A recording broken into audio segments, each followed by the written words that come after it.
Friends ఈ అమ్మాయి chips ప్యాకెట్లు తీసుకొని డబ్బులు ఇవ్వకుండా ఆట పట్టిస్తూ ఉంటుంది. ఇది చూసిన కండక్టర్ బస్సుని ఆపెట్టి అయింది అని అడుగుతాడు. ఇతను అంటాడు, చూడండి సార్, చిప్స్ ప్యాకెట్లు తీసుకొని డబ్బులు ఇవ్వకుండా ఎలా ఆట ఆడిపిస్తుంది అని ఇతను అంటాడు. సరే అయితే లోపలికి రా అని లోపలికి తీసుకొని వెళ్తాడు. ఈమెను అడుగుతాడు, ఎందుకు మేడం డబ్బులు ఇవ్వలేదంట కదా అని కండక్టర్ అడుగుతాడు. ఈమె అంటుంది, ఈయననిచ్చిన డబ్బులు ఆయనని నాటకాలు చేసుకుంటా సులా చెప్తున్నాడు అని ఈమె అంటుంది. కండక్టర్ అంటాడు, నేను బయట నుంచి మొత్తం చూసిన ఎవరిచ్చారో ఎవరిచ్చలేరో అన్నది మీకు కొంచెమైనా శరం ఉండాలి మేడం, ఎందుకంటే వీళ్ళు చాలా పేదవాళ్ళు. ఒక్కనాడు పని చేస్తే వాళ్ళకొచ్చేది 100 నుంచి 200 రూపాయలు మాత్రమే, అది కూడా తినటానికి కూడా సరిపోదు.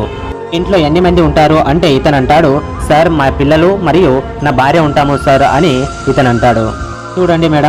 చూడండి మేడం ఇలా మోసం చేయకూడదు, మీకు ఇవ్వడానికి అవ్వకుంటే నేనే ఇస్తా అని అతని చేతితోనే ఒక 500 రూపీస్ అతని చేతిలో పెడతాడు.